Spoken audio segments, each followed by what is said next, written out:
Okay, so welcome back to the second session.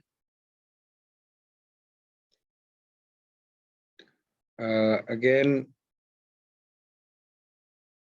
chat window में please अपना नाम और रोल नंबर लिख दीजिएगा। लास्ट सेशन में लोगों ने आई थिंक नहीं लिखा था, तो जितने लोग आए हुए हैं वो अपने नाम चैट विंडो में अभी लिख दिए, ठीक है। Mister Saif, miss Saika, mister Avesh, miss Rida and miss Neha अपने नाम चैट विंडो में लिख दें, और जो आते जाएं उनको जो है वो भी उनको बता दें कि लिख दें, ठीक है जी। हाँ, ये पब्लिक विंडो में लिख दें, प्राइवेट में नहीं।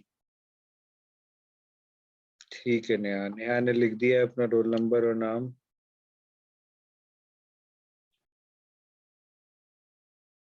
बाकी लोग भी प्लीज अगर सुन रहे हैं तो लिख दीजिए अपना नाम।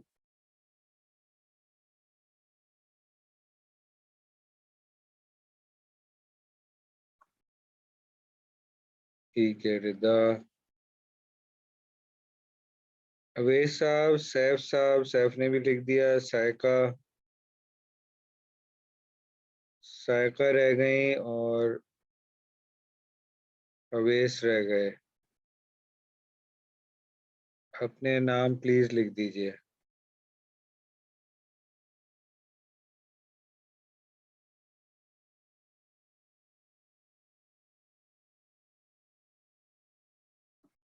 अच्छा जी, सो डिस्कशन को कंटिन्यू करते हैं। हम बात कर रहे थे चौथे फंक्शन की, कंट्रोल की, और उसमें बात हो रही थी कि इवैल्यूएट हम करते हैं, और इवैल्यूएट कैसे करते हैं कि हम कंपेयर करते हैं। कंपैरिजन में हमें दो चीज़ें चाहिए होती हैं हमेशा, किसी एक चीज़ को दूसरी चीज़ से कंपेयर करने के लिए। हाँ, सफ़िया आपने भी ज्वाइन किया है, आप अपना रोल नंबर प्लीज़ लिख दीजिएगा चैट विंडो में। सरफराज, आप भी अपना नाम और रोल नंबर चैट विंडो में लिख दीजिए प्लीज़। अच्छा, सो कंपेयर हम किस चीज को कर रहे हैं? पिछले सेशन में बात हो रही थी, गोल को कंपेयर कर रहे हैं एक्चुअल परफॉर्मेंस से। गोल तो हमारा ख्याल था, और फिर जब हम काम करते हैं उस गोल को अचीव करने के लिए, तो फिर हमारे पास कुछ रिजल्ट्स आना शुरू होते हैं, ठीक है। इसी मिड टर्म को ले लें आप। अगर आपका गोल था कि आपके ए ग्रेड आना है या अच्छे नंबर आने हैं, जिस भी तरह से आपने गोल को डिफाइन किया था, तो अब आ गया है रिजल्ट सामने, ठीक है। अब आप कंपेयर कर सकते हैं कि जो चाहिए था वो हुआ या नहीं हुआ। तो बाज़ के हो सकता है तवक्को से बेहतर आ गए हों, बाज़ के तवक्को से कम आ गए हों, और बाज़ के जितने उन्होंने गोल बनाया था उतने ही नंबर आ गए हैं। तो कंट्रोल के फंक्शन में, यानी कंट्रोल के काम में, सबसे पहला हम काम ये करते हैं कि कंपैरिजन करते हैं। उसकी और भी डिटेल्स हैं, वो कंट्रोलिंग के चैप्टर में देखेंगे। हम मॉनिटर करते हैं कि क्या हो रहा है, फिर मॉनिटरिंग करने के बाद हम इवैल्यूएट करते हैं कि कंपेयर करते हैं कि जो सोचा था जो करना है प्लानिंग के फंक्शन में, वो हुआ या नहीं हुआ। तो एक्चुअल को गोल, प्लान्ड गोल से कंपेयर करते हैं, ठीक है। ये हो गया पहला स्टेप कंट्रोलिंग का। दूसरा स्टेप क्या है कंट्रोलिंग का, कौन बताना चाहेगा? जी अवेश, आप कुछ कहना चाह रहे हैं? You have your hand raised.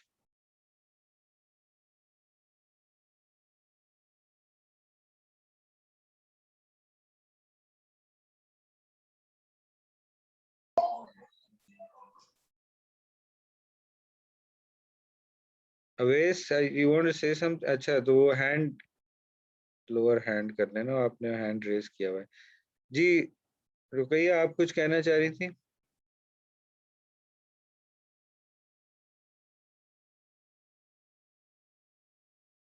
अच्छा, खैर सवाल मैं दोबारा दोहरा देता हूँ कि जब आपने कंपेयर कर लिया प्लान्ड गोल को एक्चुअल रिजल्ट से, तो नेक्स्ट क्या काम है कंट्रोल के फंक्शन में?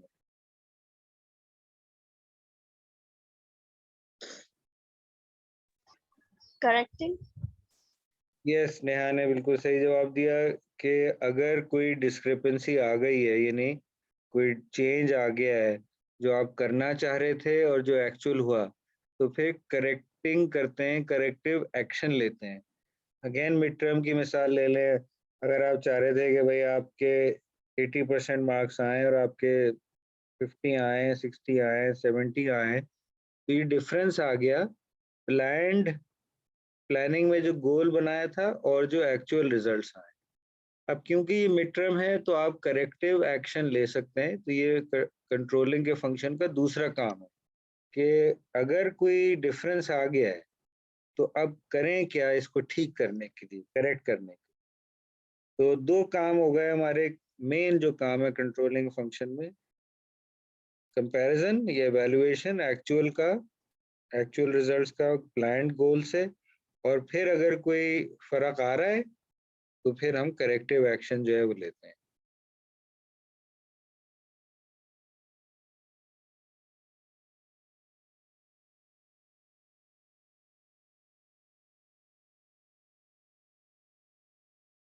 ठीक है, यहाँ तक की बात, अगर चारों फंक्शंस की ये बेसिक चीजें अगर समझ आ गई हो तो फिर हम आगे बढ़ते हैं, वरना इसको हम रिव्यू कर लेते हैं।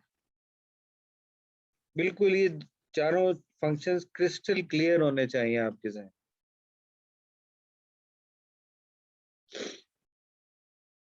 किसी के जहन में भी कोई डाउट हो तो वो पूछ ले।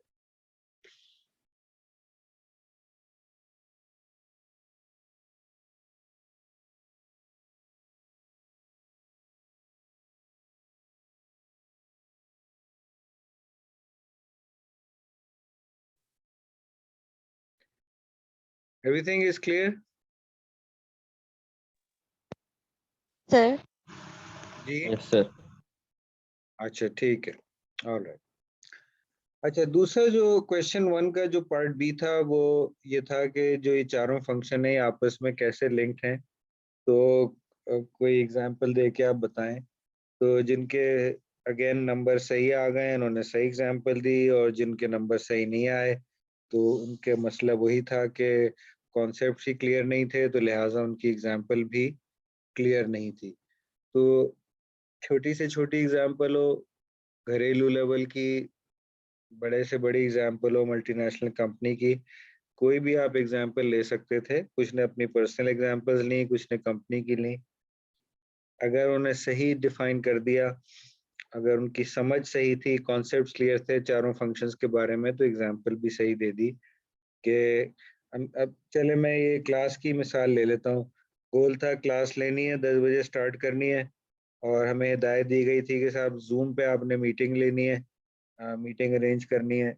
ये यूनिवर्सिटी की तरफ से रिक्वायरमेंट थी और रिकॉर्ड होंगे ये सेशन। तो और भी हम तरीक़ों से कर सकते थे। गूगल का मीट है, ज़ूम है, और भी हमारे पास फैसिलिटीज़ हैं। लास्ट सेमेस्टर जो है वो शायद आपने देखा हो, स्ट्रीम यार्ड एक सॉफ्टवेयर है, वेबसाइट है, उसके ज़रिए से हमारे सेशंस डायरेक्ट टू यूट्यूब जो है वो स्ट्रीम हो रहे थे और रिकॉर्ड हो रहे थे। तो इस दफ़ा गोल जो था कि जी क्लास लेनी है इतने बजे, ये ड्यूरेशन होगी। अब जब ये हमने प्लान कर लिया, ऑर्गेनाइजिंग में क्या है, वो तो पहले से स्ट्रक्चर बना हुआ था सेमेस्टर से पहले कि किसने ये क्लास लेनी है, और फिर हमें जो फैकल्टी का ग्रुप है व्हाट्सएप का, उसमें हमें इंफॉर्मेशन आती रही, ये टाइमिंग होंगे और आपने इस तरह से जो है क्लास को कंडक्ट करना है। 40 मिनट के जो है वो 2 सेशंस होंगे, इस टाइम से इस वक्त तक। तो ऑर्गेनाइजिंग में हमने क्या कर लिया कि किसने कौन सी क्लास किस वक्त पे लेनी है। मगर यहाँ बात ख़त्म नहीं हुई, ह्यूमन तो आपने रिसोर्स को एलोकेट कर दिया, अब दूसरे रिसोर्स भी हैं क्लास लेने की। ज़ाहिर है आपको कोई कंप्यूटिंग डिवाइस भी चाहिए, चाहे वो लैपटॉप हो या फ़ोन हो, जिसमें ये ज़ूम का सॉफ्टवेयर इंस्टॉल्ड हो, या इंटरनेट के ज़रिए से आप वेब वेब ब्राउज़र के ज़रिए से कर रहे हो, फिर इंटरनेट कनेक्शन चाहिए, टाइम चाहिए, ठीक है ना? और तो बहुत सारे हमें वसाइल चाहिए ताकि ये हो सके। लीडिंग के फंक्शन की हम बात करें तो कम्युनिकेशन तो चल ही रही है जब से क्लास शुरू हुई है, वही अपने अटेंडेंस आप कर लें, कॉन्सेप्ट को समझाने की कोशिश कर रहा हूँ और क्लास के जो हमारे सेमेस्टर के शुरू में सेशंस थे आपको याद होगा, थोड़ा बहुत आपको मोटिवेट भी करने की कोशिश की, ना सिर्फ मैनेजमेंट के कोर्स की अहमियत के बारे में बल्कि आपके अपनी लाइफ में कि आपने जो आपके अपने ज़ात के गोल्स हैं उनको कैसे आप अचीव करें, उनको कैसे आप स्ट्रक्चर करें और फ्यूचर अपना एनविज़न करें, जो सारी एक्सरसाइज़ेज़ आपसे करवाई थी। कंट्रोल के फंक्शन अभी आपको फीडबैक दिया है। हाँ, रिज़ल्ट जो है वो 2 हफ़्ते हो गए, 2 हफ़्ते बाद मैंने कहा अब दे ही दें आपको रिज़ल्ट। पेपर ग्रेडिंग में टाइम लगा, तो परफ़ॉर्मेंस क्या आई, ये फीडबैक भी देना था। इसी तरह प्रोजेक्ट जो आप करेंगे, असाइनमेंट्स करेंगे, उसका भी आपको फीडबैक मिलेगा, फाइनल का भी मिलेगा। तो कंट्रोल फंक्शन में भी जैसे पहले सेशन में ही मैंने बताया कि भई जिनके नंबर ठीक नहीं आए तो मुझे ना किसी के अच्छे नंबर हों, ना बुरे नंबर हों से मुझे तो कोई ना फ़ायदा है ना नुकसान है, मगर मेरी ख़्वाहिश है कि भई सबके अच्छे नंबर आएँ। तो मैं फिर कोशिश कर रहा हूँ कि कंट्रोल फंक्शन के तहत कि करेक्टिव एक्शन लिया जाए ताकि सब लोग जो है या ज़्यादातर लोग जो है वो बेहतर ग्रेड की तरफ आ जाएँ। तो अगर कॉन्सेप्ट क्लियर होगा ना फिर आप उसकी मिसाल भी सही दे सकेंगे। तो अगेन जिन्होंने मार्क्स लूज़ किए हैं पार्ट बी में जिसके 2 नंबर थे पार्ट बी के, कि एग्ज़ाम्पल दें कि चारों फंक्शंस लिंक कैसे हैं। तो अगेन जस्ट टू कंक्लूड, जो प्लान में गोल बनाया है, उसी गोल को देखते हुए रिसोर्सेज़ को एलोकेट किया जाएगा और उसी गोल के बारे में लीडिंग के फंक्शन में कम्युनिकेट और मोटिवेट किया जाएगा और उसी गोल को देखते हुए कंपैरिजन किया जाएगा कि एक्चुअली जो हुआ, एक्चुअल जो परफॉर्मेंस आई, उसको प्लान्ड परफॉर्मेंस या प्लान्ड गोल से कंपेयर करेंगे और फिर कंपेयर करेंगे। रुकैया आपको आवाज़ नहीं आ रही है, व्हाट अबाउट द अदर्स, बाकियों को आवाज़ आ रही है मेरी सही या नहीं? Yes, sir. आ रही है. अच्छा, ठीक है। रुकैया हो सकता है कि आपके कनेक्शन का फिर शायद कोई इशू हो, तो या तो आप दोबारा रिकनेक्ट करके देख लें या अगर वाईफ़ाई है तो वाईफ़ाई के करीब चली जाएँ या एयरप्लेन मोड ऑन ऑफ करके देख लें, अगर मोबाइल फ़ोन पे यूज़ कर रही हैं तो शायद कनेक्शन बेहतर हो जाए आपका। ठीक है जी। अच्छा आगे बढ़ते हैं। क्वेश्चन नंबर 2 था describe the 8 steps of the decision making process. Use a realistic example to explain your answer. अच्छा, तो 8 स्टेप प्रोसेस हमने क्लास में इन डिटेल किया था। ये मैं खोल के किताब में आपको दिखा भी देता हूँ। लेट्स सी वेयर इज़, अभी मैं 1 मिनट शेयर कर लूँ। Just a second please. Planning में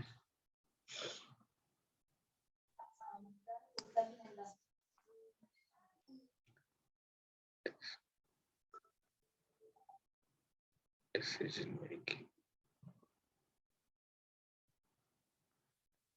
ठीक है। ये है पेज 83 पे, मैं भी स्क्रीन शेयर कर रहा हूँ। अगर आपको अपने डिवाइस में सही ना नज़र आए तो पेज 83 पे देख लीजिएगा।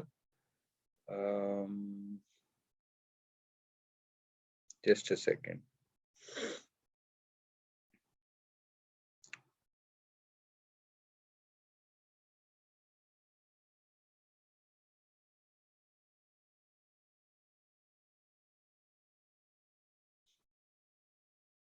ठीक, टेक्स्ट नजर आ रहा है आपको?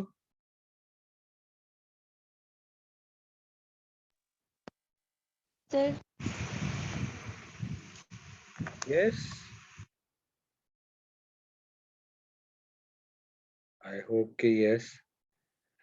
अच्छा, एनीवे, तो 8 स्टेप्स जो है वो ये हैं सामने आपके। ये क्लास में भी कराया था, कोई ऐसा सवाल नहीं था जो कि क्लास में ना कराया हो, इंक्लूडिंग जो थर्ड क्वेश्चन था वो लास्ट क्लास में रिव्यू के दौरान कराया था। तो ये हैं जनाब ख्वातीन हज़रात 8 स्टेप्स। सबसे पहला स्टेप है आइडेंटिफाई अ प्रॉब्लम। हमने क्लास में ये भी किया था, जो कि मैंने फिर पूछा नहीं, ना मैंने उस पे ग्रेडिंग की है, कि प्रॉब्लम से भी पहले क्या आएगा? याद है किसी को?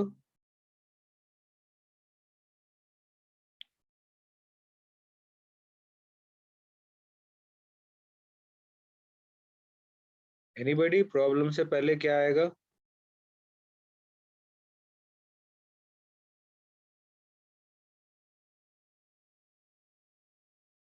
हेलो हेलो हेलो, आवाज आ रही है? प्रॉब्लम की आइडेंटिफिकेशन। वो प्रॉब्लम की आइडेंटिफिकेशन तो पहला स्टेप हो गया। प्रॉब्लम से पहले क्या चीज आएगी?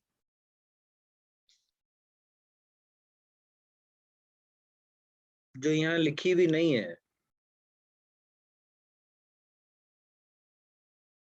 प्रॉब्लम से पहले आएगा,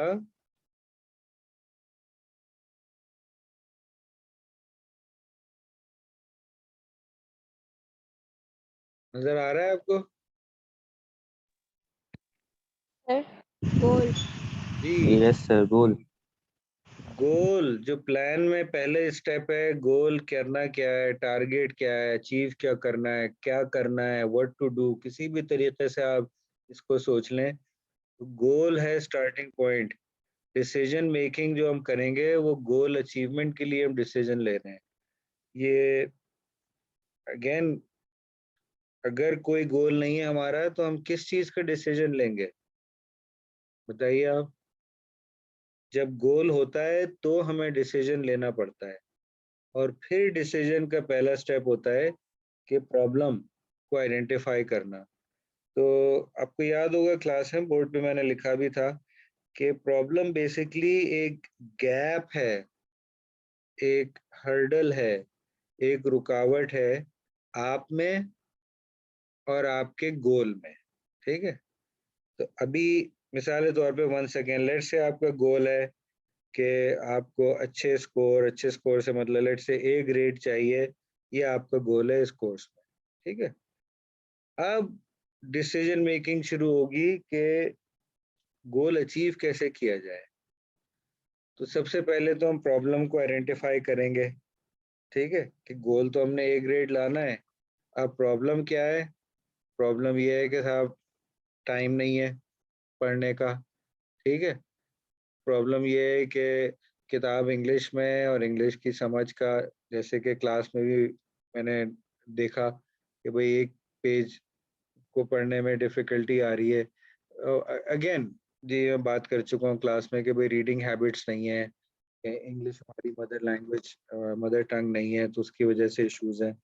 अच्छा, अब इंग्लिश भी आती है और टाइम भी है, मगर कोई और जो है वो इमरजेंसी आ गई है जिसकी वजह से जो है नहीं पढ़ पाए, या सर में दर्द हो गया एग्ज़ाम के वाले दिन, तो वो पेपर जो है वो सही समझ नहीं आया, या बस का टायर पंक्चर हो गया, डिले हो गए, आधे घंटे देर से पहुँचे। ठीक है? तो गोल को अचीव करने में बहुत सारे प्रॉब्लम्स आ सकते हैं, एक साथ भी आ सकते हैं और एक-एक करके भी आ सकते हैं। डिपेंड करता है। उस डिसीजन मेकिंग स्टेप में ये ज़हन में रखना चाहिए, सबसे पहले गोल है, और फिर गोल को अचीव करने के लिए जो रुकावटें आ रही हैं, जो प्रॉब्लम है, वो हमने सबसे पहले आइडेंटिफ़ाई करना होता है। तो ये एग्ज़ाम्पल तो हम क्लास में भी देख चुके हैं, और आप अपनी भी कोई ले सकते थे जो एग्ज़ाम्पल पूछी गई थी कि प्रॉब्लम क्या है। और ये 5 व्हायज़ भी आपको बताया था कि भई याद होगा शायद आपको। कहाँ से लिखूँ? शायद याद हो आपको।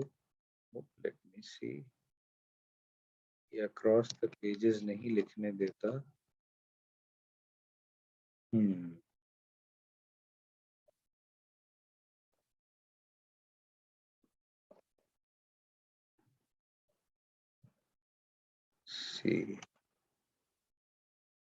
इससे भी सही नहीं चल रहा. So if you might remember के प्रॉब्लम को आइडेंटिफाई करने के लिए एक तरीका था 5 whys का, कि 5 दफा पूछें अपने आप से कि भाई ये जो प्रॉब्लम है वो क्यों आ रही है, और ये प्रॉब्लम दूसरी वाली ये क्यों आ रही है, और ये इसकी वजह क्या है, और इसकी वजह क्या है, और इसकी वजह क्या है, ताकि आप रूट कॉज तक जो है पहुंच जाएं. 5 दफा अगर आप वाई पहुंचेंगे पूछेंगे तो शायद आप रूट कॉज तक जो है पहुंच जाएंगे. ठीक है ना. और उसके बाद है फिर आइडेंटिफाई करना डिसीजन के क्राइटेरिया, कि हम जो फैसला करेंगे वो किन बुनियादों पे उस फैसले को हम डिटरमिन करेंगे, क्राइटेरिया. फिर वेट्स असाइन करते हैं क्राइटेरिया को, यानी अहमियत कितनी है किस क्राइटेरिया की. तो अगेन ये एग्जांपल्स हम क्लास में डिस्कस कर चुके हैं. फिर हम ऑल्टरनेटिव्स डेवलप करते हैं. कुछ लोगों ने बिल्कुल सही एग्जाम में लिखा था कि ब्रेनस्टॉर्मिंग हम करते हैं, हम आइडियाज जनरेट करते हैं. इस केस में लैपटॉप खरीदने की जो एग्जांपल है, हम वेंडर से जो है पूछ सकते हैं कि बताओ भाई हमारे पास क्या ऑप्शंस हैं. फिर हम उन ऑल्टरनेटिव्स को इवेल्युएट करते हैं. इवेल्युएट किस बुनियाद पे करते हैं बताइए कोई.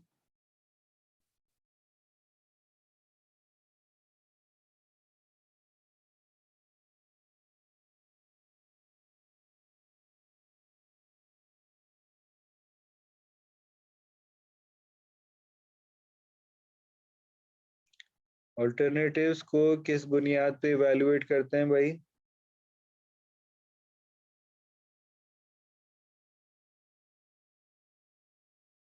परफॉर्मेंस पे.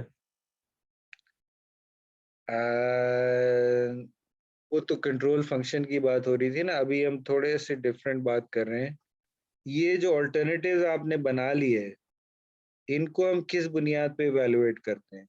ये जो लिखा हुआ है ना, अगर आपको स्क्रीन नजर आ रही हो, एनालाइजिंग ऑल्टरनेटिव्स, कि भाई हमने लैपटॉप देने हैं सेल्समैन को, तो ये 8 हमारे पास ऑल्टरनेटिव्स आ गए, तो हम इनको जो एनालाइज करेंगे वो किस बुनियाद पे एनालाइज करेंगे ऑल्टरनेटिव्स को.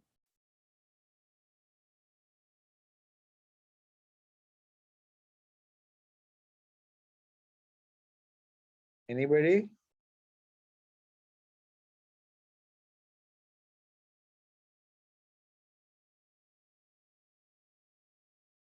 नोबडी.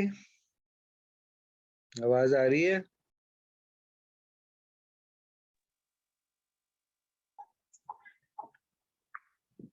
सर हमने जो क्राइटेरिया बनाया था उसकी बुनियाद पे. Yes very good. कौन बोल रहा है ये. नवीद. राइट नवीद साहब, बिल्कुल सही आपने कहा कि ये जो ऑल्टरनेटिव्स के इवैल्यूएशन है वो इन क्राइटेरिया की बुनियाद पे होगी जो हमने खुद बना.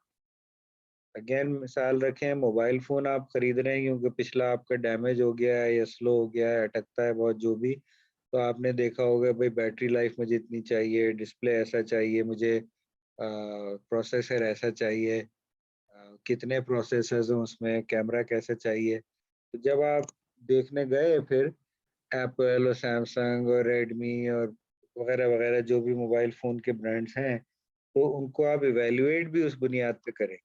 प्राइस भी ऑब्वियसली क्राइटेरिया होगा. यहाँ हमने देखा था किताब की एग्जाम्पल में प्राइस नहीं लिखा हुआ था, बट अगर आप मोबाइल फ़ोन परचेस कर रहे हो तो जाहिर है प्राइस भी देखेंगे और बाकी फीचर्स भी देखेंगे. तो जो क्राइटेरिया हमने शुरू के स्टेप्स में डिटरमिन किए थे, अब उसकी बुनियाद पे हम ऑल्टरनेटिव्स को इवैल्यूएट करेंगे. फिर उन ऑल्टरनेटिव में से एक हम ऑल्टरनेटिव सेलेक्ट कर लेंगे. जैसे किताब की एग्जांपल में इन्होंने डेल के दो, डेल के एक्चुअली एक ऑप्शन था, हाँ एप्पल के दो थे, तो डेल इंस्पायरॉन जो है वो चूज कर लिया. फिर डेल इंस्पायरॉन को इम्प्लीमेंट कर लिया यानी खरीद लिया. और फिर लास्ट बट नॉट लीस्ट हमने इवैल्यूएट किया. यहाँ वो कंट्रोल फंक्शन आ जाएगा कि इवैल्यूएट कैसे करेंगे. ये साइकिल बैक कर रहा है लूप, ये चले हम वापस और आ गए कि प्रॉब्लम जो हमने इनिशियली आइडेंटिफाई की थी वो प्रॉब्लम हल हुई या नहीं हुई। In fact more important then that कि जो गोल हमने डिटरमिन किया था प्लानिंग के स्टेज में वो अचीव हुआ या नहीं हुआ। तो अगर सही प्रॉब्लम आइडेंटिफाई की थी तो गोल भी अचीव हो जाएगा और फिर हम दूसरे गोल्स की तरफ बढ़ सकेंगे। और अगर गोल सही तरीके से अचीव नहीं हुआ, बिल्कुल नहीं अचीव हुआ, तो हमें फिर इस डिसीजन मेकिंग प्रोसेस से दोबारा गुजरना पड़ेगा कि हम किस तरह से इसको नेक्स्ट टाइम के लिए बेहतर डिसीजन ले सकते हैं।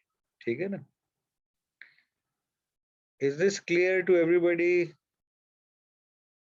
कोई इसमें कंफ्यूजन हो, डाउट हो, क्वेश्चन हो, क्वेरी हो, कमेंट हो, ऑब्जर्वेशन हो, अपने कोई दिमाग की बात कहनी हो, please now is the time to say it.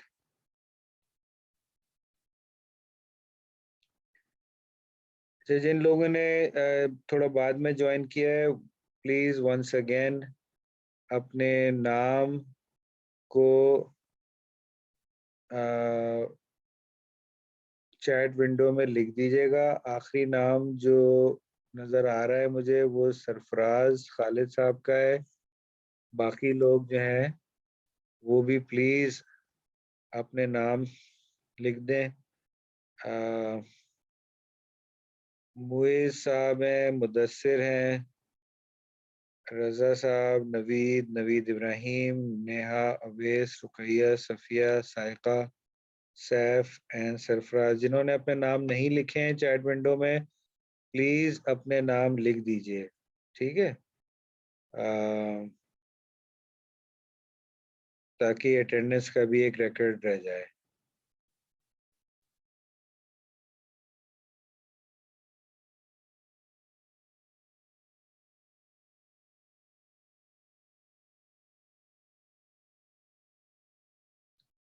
Can you guys still hear me? कोई रिस्पांस नहीं आ रहा है, ना कोई चैट विंडो में अपना लिख रहा है। हाँ रजा साहब आपने लिख दिया, बाकी लोग भी लिख दें। आई होप के सोना गए हो बाकी लोग। अच्छा जी, last 10 minutes, excellent. So we just have 10 minutes to go. जो तीसरा सवाल था वो था outline the 5 steps required for setting goals in an organisation. ये भी हमने रिव्यू के दौरान किया था। Let me just show you where that is.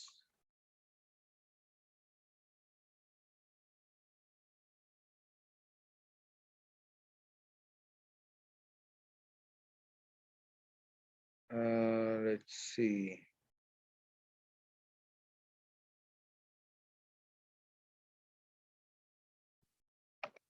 This is in the planning function.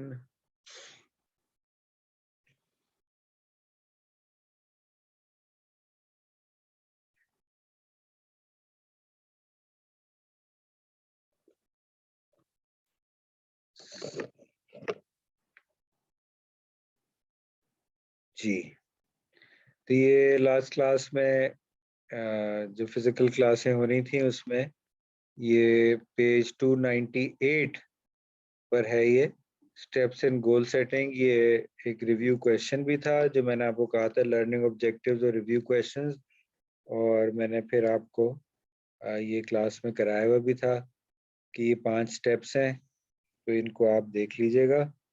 Organisation के मिशन या पर्पस को रिव्यू किया जाता है। मिशन स्टेटमेंट जो है हमने ये कोक का देखा था और आपको शायद कहा था कि आप नेशनल फूड्स पाकिस्तान में और दूसरों के जो पाकिस्तानी कंपनीज हैं इनके मिशन स्टेटमेंट जो है वो देख लीजिएगा। ये जो वर्ड है ना मिशन, और दूसरा एक वर्ड इस्तेमाल होता है विजन, मिशन और विजन, इसमें बड़ा कंफ्यूजन है। ये मैं याद दिलाएगा तो नेक्स्ट क्लास में डिस्कस कर लूँगा। ऑथर्स में भी, एकेडमिक्स में भी कंफ्यूजन है कि इसके मतलब मिशन पहले आता है, विजन पहले आता है। बहरहाल एक ब्रॉड जो गाइडलाइन होती है और एक ऑब्जेक्टिव होता है ना खत्म होने वाला, वो मिशन कहलाता है। ठीक है, अब जैसे कोक का है, to refresh the world, to inspire moments of optimism and happiness. तो हैप्पीनेस एक दफा नहीं अचीव होती, वो कंटिन्यूअस जो है उसकी तलाश में लोग जो है वो रहते हैं। तो मिशन को अचीव करने के लिए लॉन्ग टर्म में फिर हम गोल्स बनाते हैं। फिर अवेलेबल रिसोर्सेज को हम इवेलुएट करते हैं, जो कि हमें ऑर्गेनाइजिंग फंक्शन में डिटरमिन करना होता है।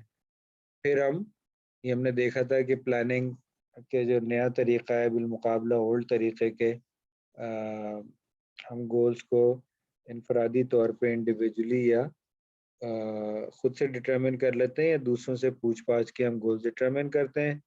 फिर हम गोल्स को कम्युनिकेट करते हैं, जो हमने लीडरशिप के फंक्शन में देखा। और फिर रिव्यू करते हैं रिजल्ट्स को, whether goals are being met और नॉट। वेदर की स्पेलिंग देख लीजिएगा प्लीज, कुछ लोगों ने वेदर को WEATHER स्पेल किया हुआ था। मैंने स्पेलिंग पे जब आप पर्चे देखेंगे हाईलाइट किया हुआ है स्पेलिंग के इश्यूज को, बट नंबर बिल्कुल भी नहीं काटे हैं किसी के भी स्पेलिंग मिस्टेक्स के। मगर ये वेदर होता है WHETHER के आया के क्या ये हुआ या नहीं हुआ, और वेदर WEATHER जो है वो मौसम हो। तो ये था लेडीज एंड जेंटलमैन, आसान सा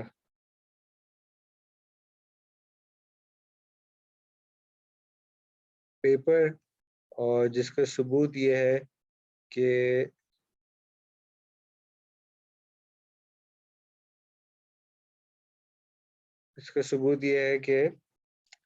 अच्छे नंबर भी आए लोगों के, 20, 21, 22, जो कि मैं अच्छे नंबर समझता हूँ।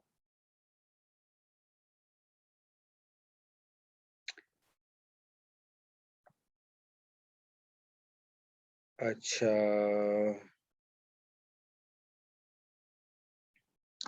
ठीक है जी। अच्छा, तो अब 5 मिनट रह गए हैं। मैं चाहूँगा कि इस टाइम को हम प्रोडक्टिवली यूज़ कर लें। तो अगर आपका कोई क्वेश्चन है तो वो आप पूछ सकते हैं, वरना हम जो आगे है उस पे जो है हम चलते हैं। ठीक है जी। If you have any questions, otherwise let me just move on to the organizing chapter जो कि हम कर रहे थे एग्जाम से पहले।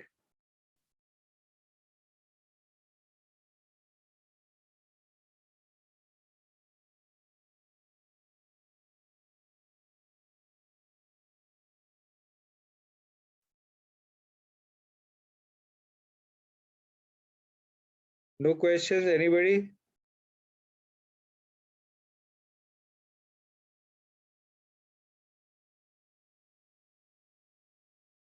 Can you guys still hear me? No, sir. No, you can't hear me, or you have no questions? No questions. No No question. questions. Okay, very good one. अच्छा भाई, तो ऑर्गेनाइजिंग के फंक्शन में ये last time भी हमने कर लिया था, ऑर्गेनाइजेशन चार्ट भी कर लिया था। हाँ, chain of command, chain of command ये एक नया कॉन्सेप्ट है, मगर कोई मुश्किल कॉन्सेप्ट नहीं है।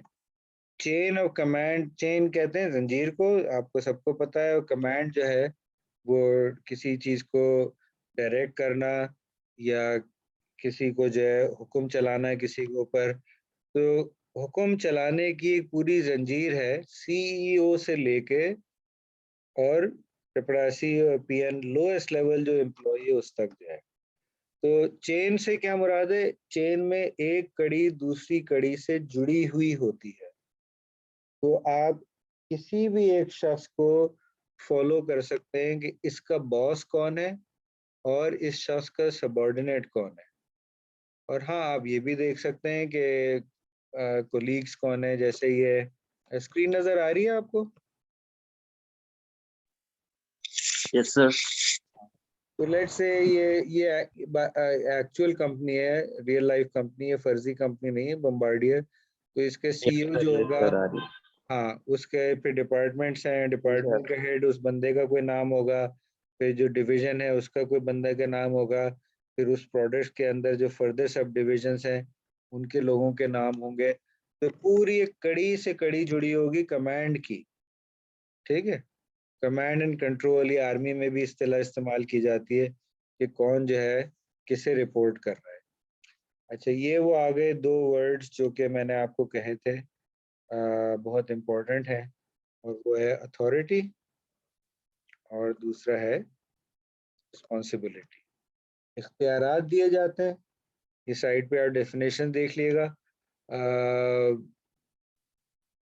हो सकता है फाइनल में या जो भी आप रिपोर्ट बनाएंगे या असाइनमेंट करेंगे उसमें भी फिर ज़ाहिर है कॉन्सेप्ट पे पूरा भरपूर कमांड होना चाहिए। तो अथॉरिटी की डेफिनेशन लिए हुई है, राइट्स इनहेरेंट इन अ मैनेजरियल पोजीशन, यानी वो इख्तियारात जो कि इनहेरेंट हैं, अज्यूम्ड हैं, दिए हुए हैं आपको मैनेजमेंट की पोजीशन की वजह से।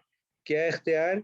कि आप लोगों को कह सकें कि क्या करना है, और ये तवक्को कि आप वो ये काम करेंगे, ये आपके अथॉरिटी होती है, इख्तियारात होते हैं।